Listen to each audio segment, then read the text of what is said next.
दोस्तों, स्वागत है आपका हमारे यूट्यूब चैनल पर एक और नई फ्रेश अपडेट के साथ।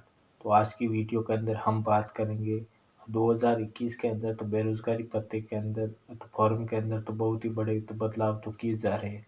तो इसके अंदर मैं आपको पूरी वो डिटेल साथ जानकारी बताऊंगा और इसी के साथ आपको भी बताऊंगा कि जिनके भी अभी तो ये पेमेंट नहीं आए तो उनके ये पेमेंट ये कब तक आ जाएंगे और इसके साथ ही तो रिन्यूअल के भी प्रोसेस के बारे में बताऊंगा और इन सब की आपको इस वीडियो के अंदर जो भी आपके ये कमेंट आ रहे थे उन सब का मैं इस वीडियो के अंदर पूरी पूरी वो डिटेल साथ जानकारी बताऊंगा और इसलिए थोड़ा वीडियो लंबा हो जाएगा। वीडियो को आखिर तक पूरा ज़रूर देखिएगा तो ताकि आपके मन के अंदर जो भी डाउट है इस वीडियो के अंदर ही क्लियर हो जाएंगे।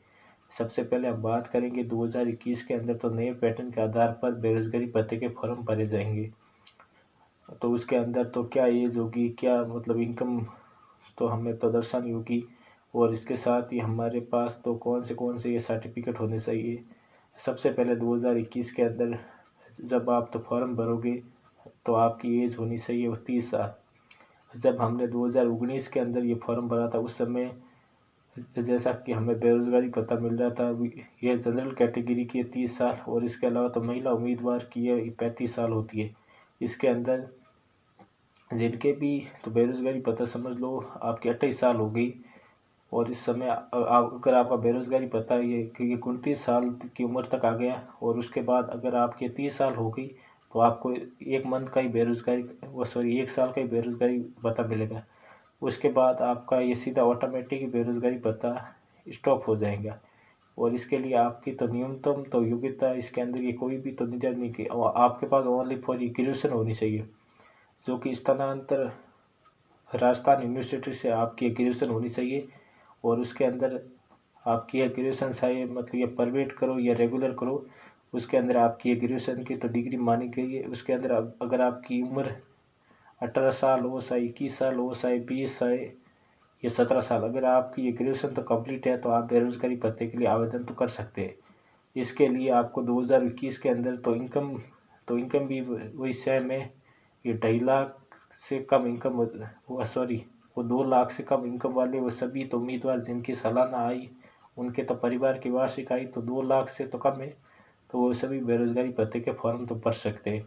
और इसके साथ ही जिन्होंने भी तो बेरोजगारी भत्ते भरने वाले फॉर्म तो बहुत सारे तो कमेंट इस बात पर आ रहे हैं कि सर मैं आगे की तो पढ़ाई मैं करूँ या नहीं करूँ। तो जिन्होंने भी बेरोजगारी भत्ते के फॉर्म भरे वो पूर्ण रूप से एक तो बेरोजगार होने चाहिए और इसके साथ ही उनकी तो आगे की ये पढ़ाई तो बंद होनी चाहिए। जैसे कि तो बहुत सारे कैंडिडेट ऐसे होते हैं जो बीए करने के बाद एमए भी करते हैं और बहुत सारे कैंडिडेट हैं जो बीए करने के साथ या बीएड भी करते हैं। तो उनके मन के अंदर ये डाउट होता है कि उन सभी को मैं बता देता हूँ अगर आप आगे बीएड या एमए कर रहे हो तो आप बेरोजगारी भत्ते का लाभ नहीं उठा पाएंगे। अगर आप उठा पाएंगे तो अगर ये पता चल गया रोजगार कर रहे हो तो आपको बेरोजगारी भत्ता वापस तो जमा कराना होगा। और इसके साथ ही हम बात करेंगे जो उम्मीदवार श्रमिक कार्ड और यह नरेगा के अंदर और ये कोई भी सरकारी योजना का लाभ उठा रहे हैं तो उनको बेरोजगारी भत्ता मिलेगा या नहीं मिलेगा।